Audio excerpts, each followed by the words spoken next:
Rends les 40 000 € que ton fils a pris ou reste dehors, a dit papa en tenant la porte.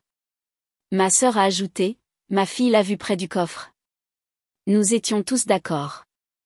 J'ai souri, j'ai posé les relevés bancaires et le contrat de location de sa voiture sur la table. 5 minutes plus tard, son mari est sorti et elle, je m'appelle Antoine Dubois. J'ai 34 ans, je suis légiste à la morgue du département, la personne qui arrive quand les questions se taisent et que les faits doivent parler. Dans ma famille, je suis le type de l'arrière-plan. Je répare les choses. Je tiens les portes. Je dis que ça va quand ce n'est pas le cas. Si nous étions une photo, ma sœur, Alice, serait parfaitement nette, souriante, et je serais le flou derrière elle, portant les manteaux. J'ai un fils de 13 ans, Léo. Il est calme comme moi. Il aime les échecs et les vieilles pièces d'ordinateur. Ses cheveux ne lui obéissent jamais complètement. Les matins d'école, nous partageons un muffin rassis dans la voiture, et il me rappelle de respirer quand mon téléphone commence à s'allumer. Le divorce m'a donné la garde partagée et une liste permanente de choses que je suis censée me souvenir. Formulaire, basket, carte de cantine, jour. Mon travail est clinique et précis. À la morgue, j'étiquette, je mesure, j'enregistre. Tout a une chaîne de possession. J'aime le fait que l'on puisse prouver d'où quelque chose vient, qui l'a touché, ce qui s'est passé ensuite. Il n'y a pas d'enfant chéri là-dedans. Juste la cause et l'effet. À la maison, l'effet glisse. Alice brille. Elle a 2 ans de plus, elle est responsable marketing avec des dents brillantes, un SUV brillant, des opinions brillantes. Quand nous étions enfants, maman encadrait ses rubans de concours d'orthographe et poussait mes médailles de concours scientifiques dans un tiroir avec des piles et de vieux fils. Ce tiroir existe toujours. Papa l'appelle le tiroir à bêtises.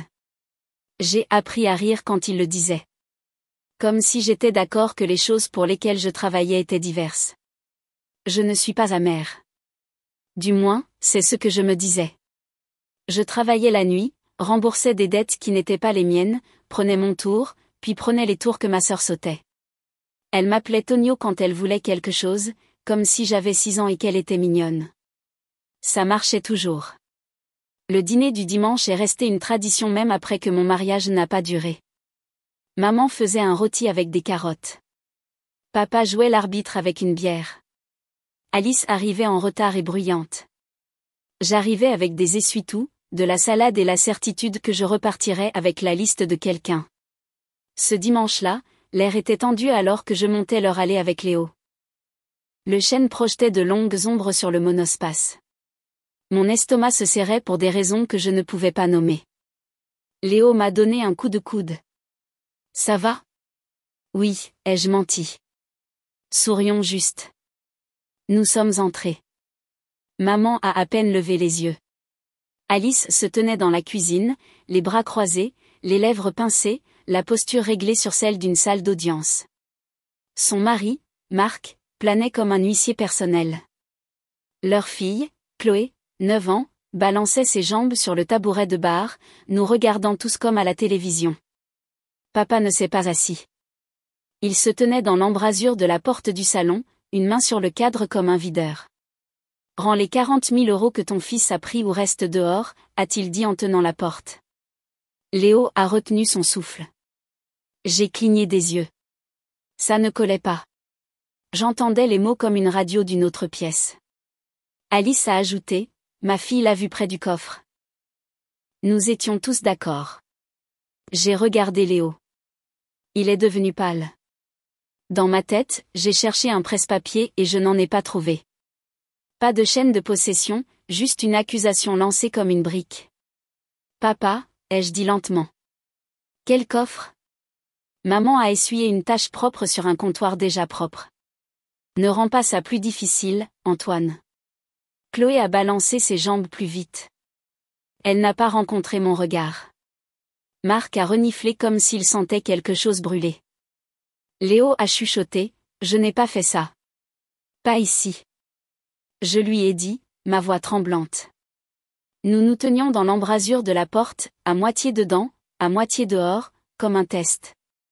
La maison sentait le rôti, le nettoyant citron et quelque chose de bon marché. La peur peut-être, ou la douceur écœurante du mensonge de quelqu'un. Dis que tu vas le ramener, a dit Alice, lumineuse et ferme, comme pour refermer une voile.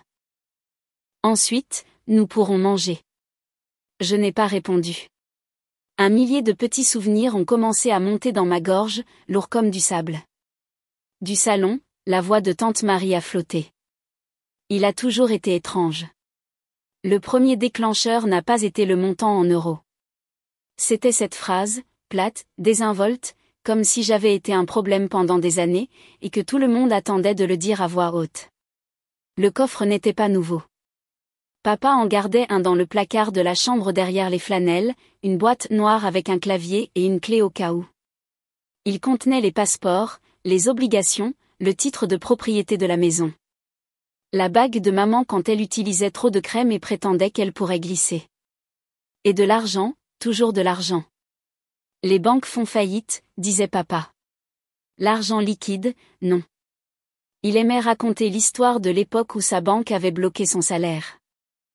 14 jours, disait-il comme si le chiffre l'avait personnellement insulté. Plus jamais. Alors, il gardait des enveloppes dans le coffre. Il y écrivait des dates. Il montrait l'intérieur à Alice comme si c'était un musée. Il ne me l'a jamais montré. J'ai appris à me tenir dans le couloir et à ne pas avoir l'air de regarder. Au fil des ans, l'argent a quitté le coffre discrètement pour les urgences d'Alice. La crèche a foiré. Le travail de Marc est en transition. Les pneus du SUV ont été une surprise. Maman disait que c'était temporaire, puis servait le dessert. Papa grommelait pour ne pas avoir l'air faible. Je rentrais à la maison avec des restes et je me demandais comment couvrir mes propres dépenses. J'ai pris des cars supplémentaires. J'ai dit non aux vacances. J'ai dit oui à « je te rembourserai vendredi ». Même quand je savais que le vendredi était un conte de fées. Mon ex m'a traité de prévisible et de sûr, ce qui ressemblait à une plainte. Elle est partie avec un homme qui se disait « dépanneur ». Il n'a rien réparé. J'ai réparé l'emploi du temps de la garde et la confiance de Léo envers les adultes. Alice aimait me traiter de « radin » et riait comme si j'étais un personnage de sitcom qui gardait ses reçus dans un bocal. La vérité était moins mignonne. Mon compte courant avait une ecchymose permanente. J'avais un costume pour le tribunal, 2 chemises pour le travail et un système de tringles dans mon placard comme un laboratoire.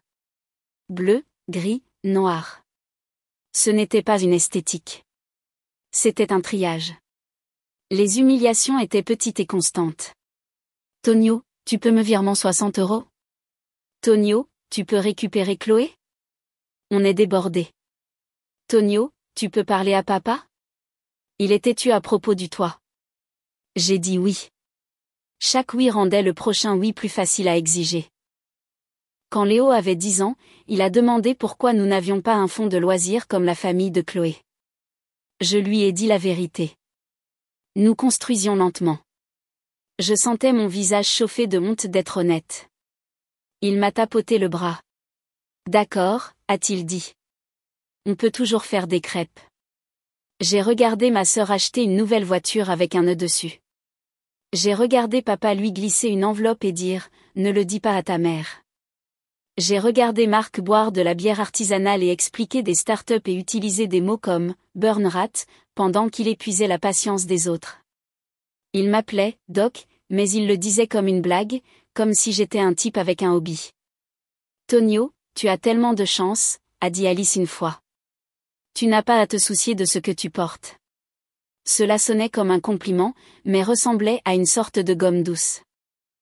Quand Chloé a eu 9 ans, Alice a organisé une fête avec une licorne louée et une arche de ballon qui raclait le plafond. Léo et moi nous tenions près de la glacière. On pourrait prendre une pizza après, a-t-il demandé. J'ai vérifié mon compte et j'ai fait le calcul. On pourrait. On le ferait. J'ai posé mes mains sur ses épaules et j'ai senti les os. Il grandissait. La croissance coûte de l'argent. La croissance est implacable. 2 mois avant le dîner du dimanche, Alice m'a appelé en pleurant.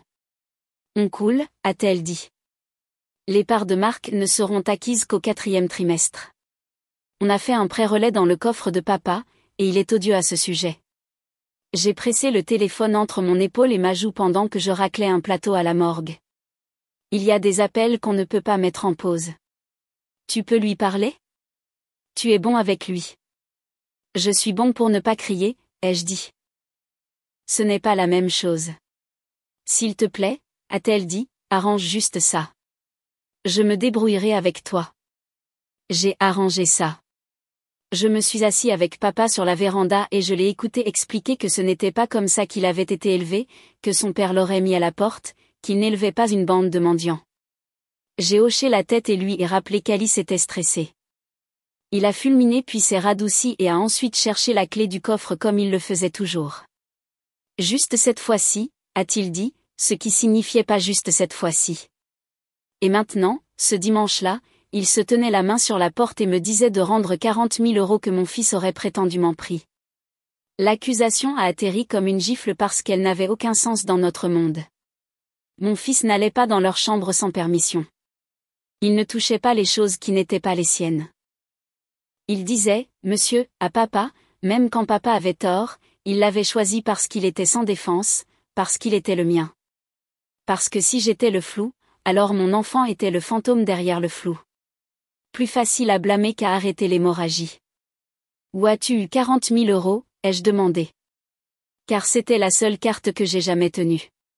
Ne fais pas l'idiot, a claqué Alice. Papa l'a compté la semaine dernière. Aujourd'hui, il est parti. Qui a la clé? Nous tous, a-t-elle dit. Et puis elle a réalisé ce qu'elle avait dit et a reculé. Nous. Papa la garde, mais nous savons où elle est. Ce n'est pas le problème. As-tu appelé la police, ai-je demandé. Maman a fait une grimace comme si j'avais pété à l'église. C'est la famille, n'est-ce pas? La famille, ça veut dire pas de police, pas de paperasse, pas de chaîne de possession, juste un consensus. La famille, ça veut dire que nous sommes tous d'accord, ça compte comme preuve. La famille, ça veut dire Chloé. J'ai vu Léo près du placard, a-t-elle triomphé du « Léo, je n'ai pas fait ça », parce que Chloé est un témoin certifié et Léo est le garçon qui répare de vieux chargeurs d'ordinateur portables et reste à l'écart. J'ai regardé Léo. Sa bouche tremblait. Il n'a pas pleuré. Il avait juste l'air blessé d'une manière qui s'infecterait mal si je le laissais faire. Quelque chose en moi a commencé à durcir. Ce n'était pas de la colère. Pas exactement. C'était de la détermination. J'ai vu des os se cicatriser autour des fractures. Ça ressemblait à ça. D'accord, ai-je dit. Nous partons. La mâchoire de papa a tressailli. Tu reviens avec l'argent. Alice a souri comme si elle avait gagné. Ça n'a pas besoin d'être dramatique, Tonio. Alors que je me retournais, la voix de tante Marie m'a suivi à nouveau, douce et acérée. Il a toujours été différent. J'ai ramené Léo à la maison en silence. À un feu rouge, il a dit « échec après le dîner », comme si la normalité était encore disponible si on la demandait discrètement. Oui, ai-je dit. Mais d'abord, je vais faire quelque chose. Quoi? J'ai serré le volant. Je vais recueillir les faits. La grande scène n'était pas une fête. C'était 2 nuits plus tard chez papa et maman parce qu'Alice avait envoyé un texto avec une date limite comme un recouvreur de dettes. Mercredi, 19h. Il nous faut une résolution. Elle a envoyé un message groupé.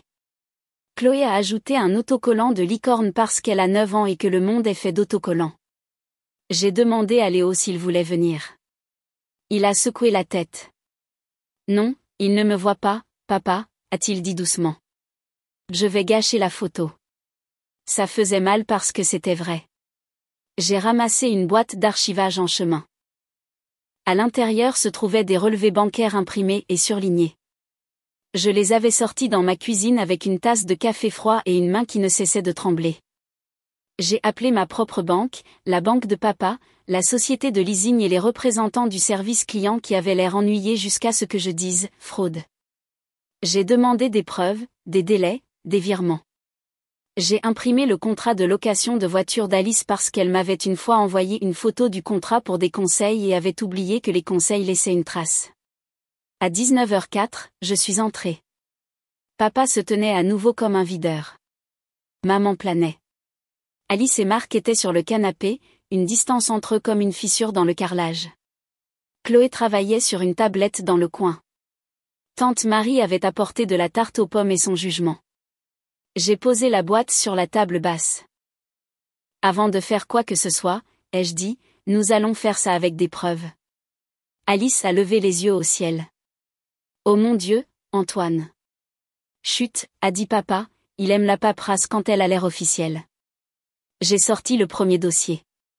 Voici le journal des transactions du sac de banque du coffre. Les 3 derniers retraits étaient le 2 juillet, le 19 août et le 30 septembre. L'argent compté à ces moments-là a été enregistré par papa et signé par.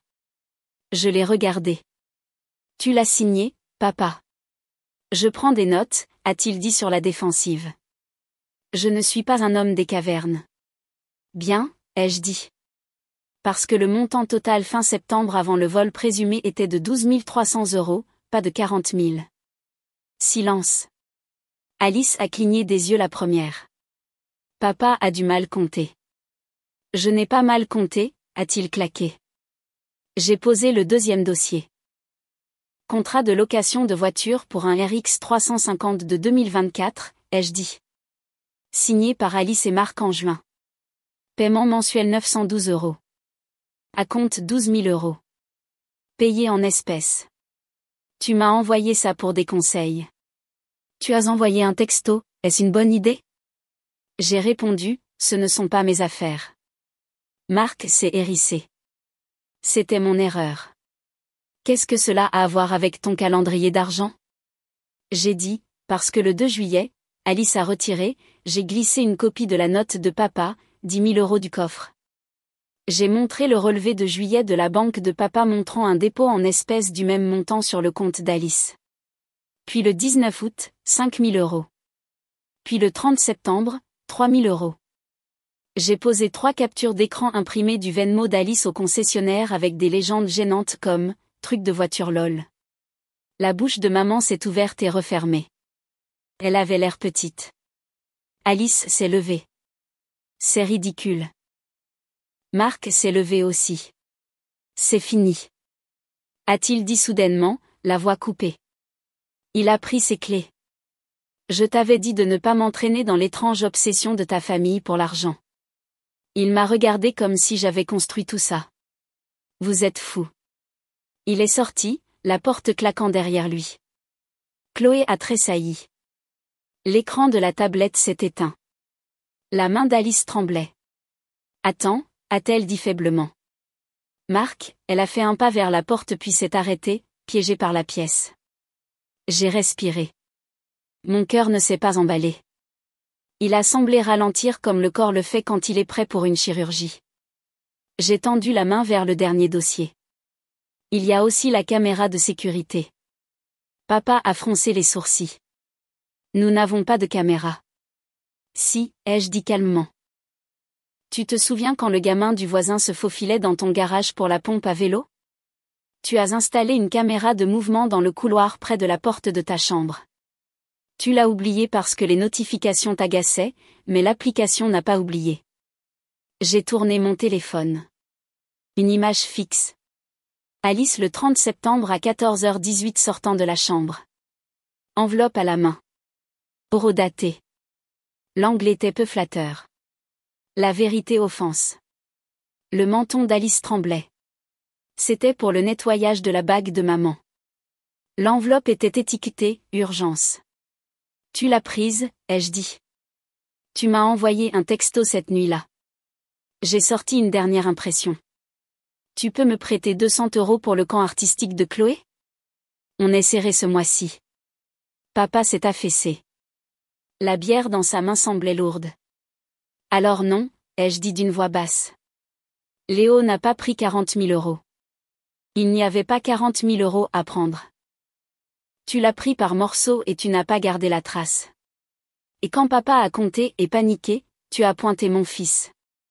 Tante Marie a fait un petit bruit comme une bouilloire qui s'éteint enfin. Eh bien, a-t-elle dit. Je les ai regardés chacun. Ce n'est pas une question de vengeance, ai-je dit. C'est une question de clarté. Tu ne prononceras plus le nom de Léo de cette façon. Tu ne me feras pas le tiroir à bêtises de tes erreurs. La prochaine fois que de l'argent disparaîtra, vous pourrez appeler la police comme les gens le font quand ils pensent qu'un crime a été commis.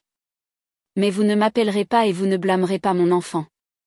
Alice a chuchoté, « Je suis désolée, mais cela ressemblait à un mot qu'elle n'avait jamais eu à utiliser pour de vrai. » J'ai secoué la tête.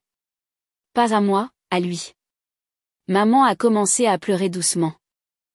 Papa a fixé l'image de la caméra sur mon téléphone comme si elle l'avait trahi personnellement. J'ai remis les dossiers dans la boîte. Nous en avons fini ici. J'ai dit, si vous voulez me parler à nouveau, vous pouvez commencer par des excuses à Léo et un accord écrit sur ce coffre, le contrôle des clés, les signatures. Si cela vous semble froid, rappelez-vous qu'il a rendu nécessaire. Personne ne m'a arrêté. Personne ne m'a appelé après. La seule voix qui m'a suivi était celle d'Alice, petite et brisée.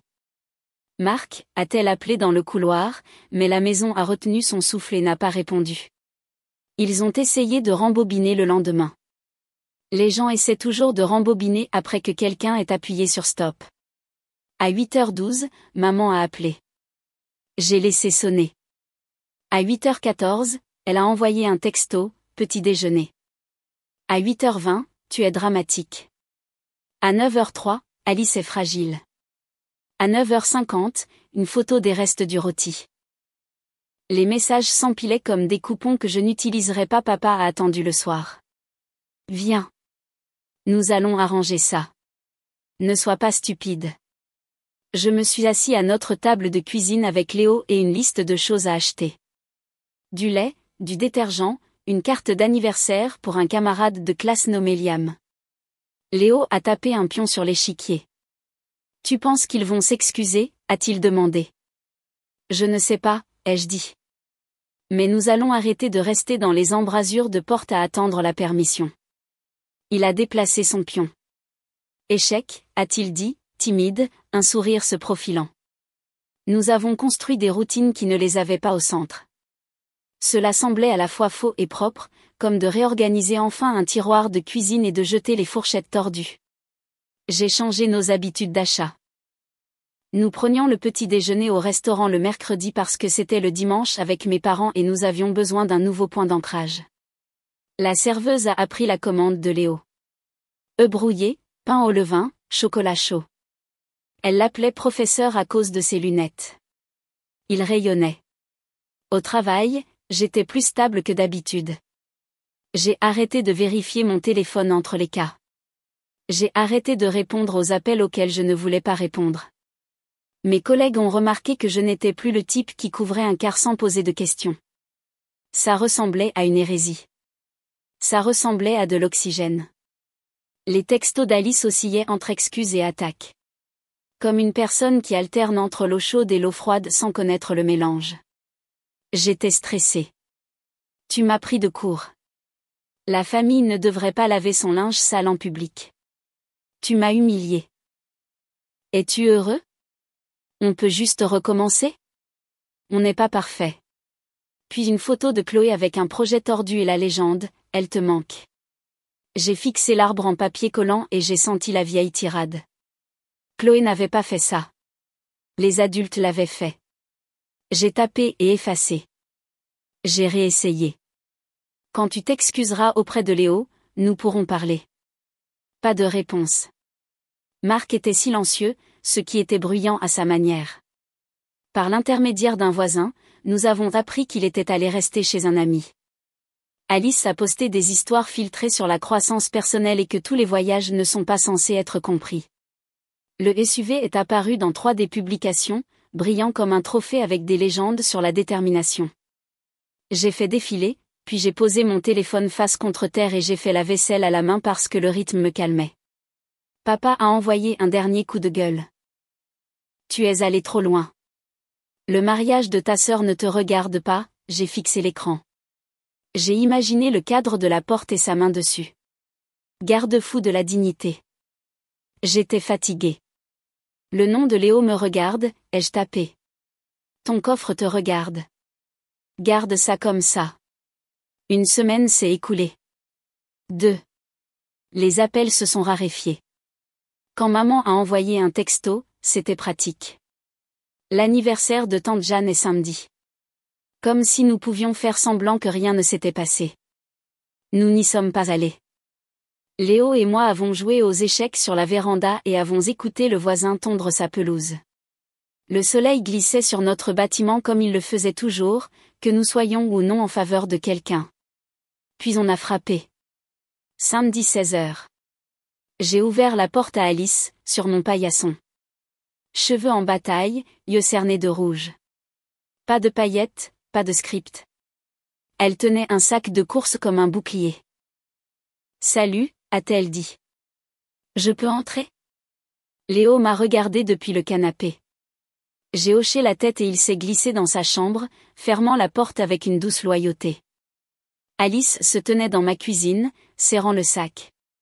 J'ai apporté des muffins, a-t-elle dit comme si elle avait volé l'idée de la gentillesse dans un film.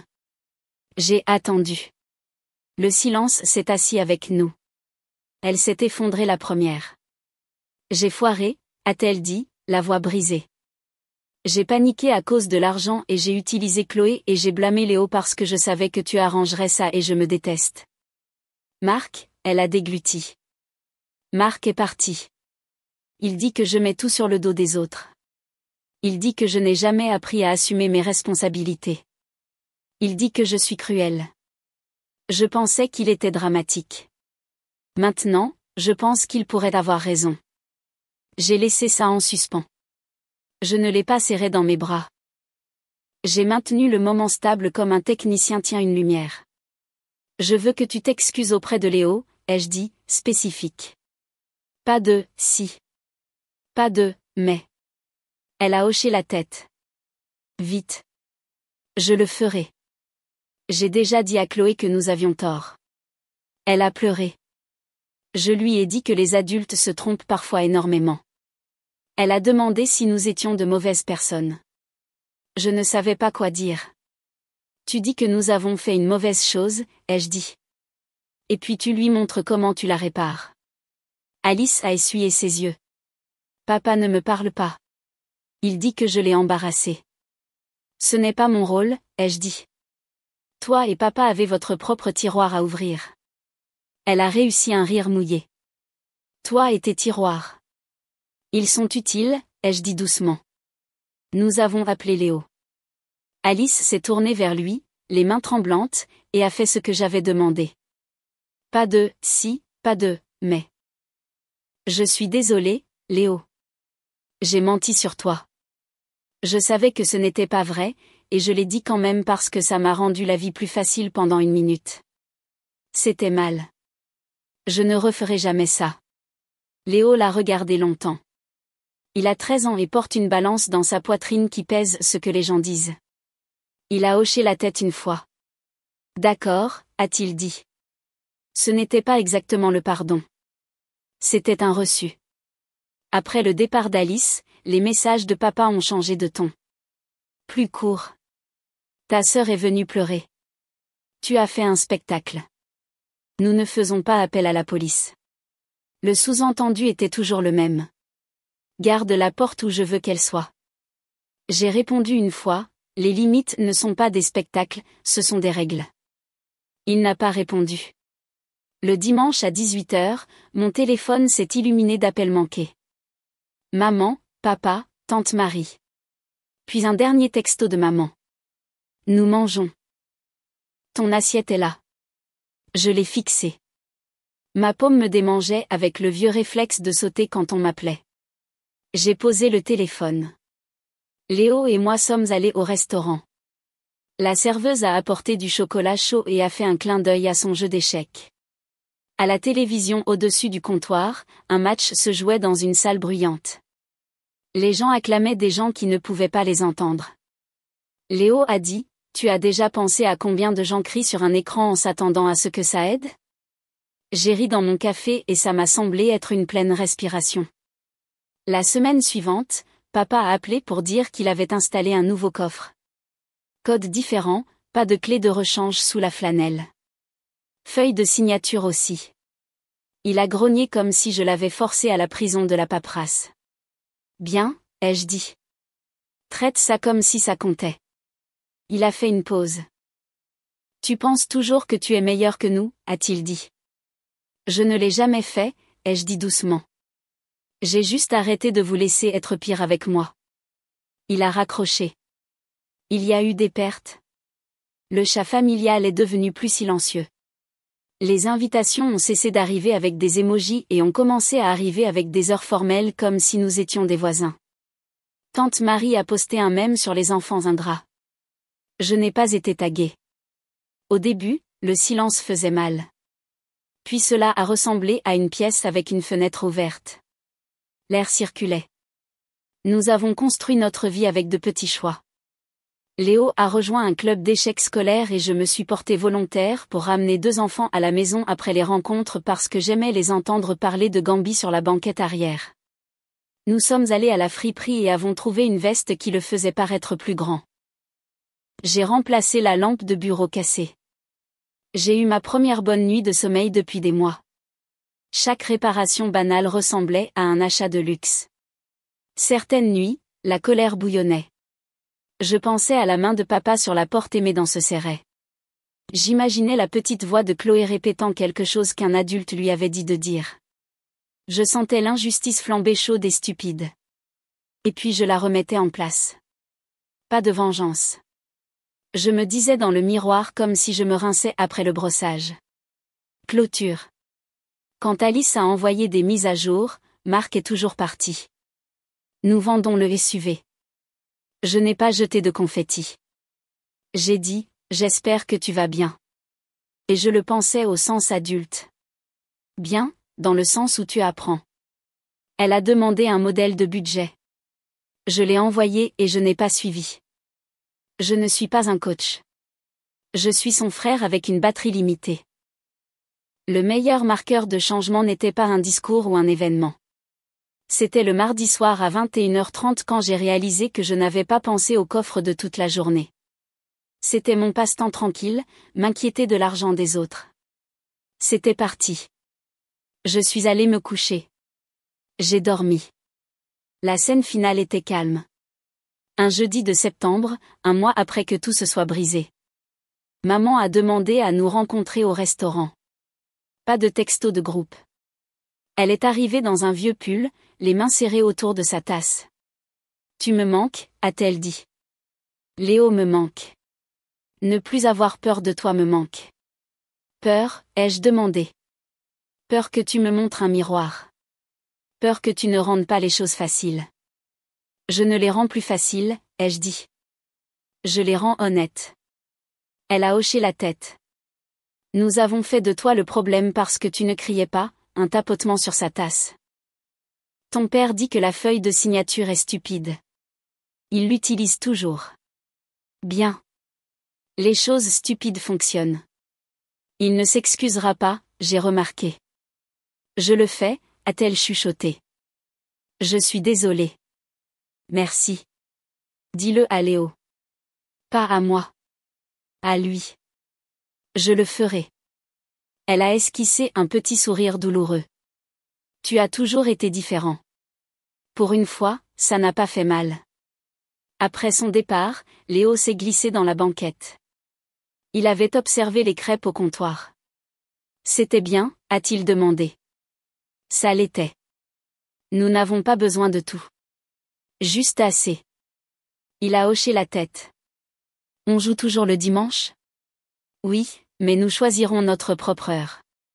Je ne me bats pas pour me venger. Pas de danse de la victoire. Juste une ligne. Je ne reculerai pas. Personne ne pointe mon enfant du doigt pour se faciliter la vie. Si quelque chose disparaît, utilisez la feuille de signature. Si des mots sont prononcés, assumez-les. Être différent nous a rendus visibles. Mon nom est Antoine.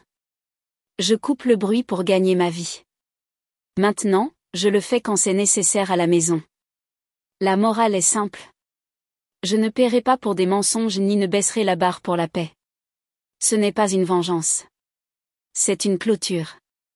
C'est une porte que je tiens ouverte pour moi et mon enfant. Si vous voulez entrer, le prix est simple. Dites la vérité. Respectez la limite. Apportez vos reçus.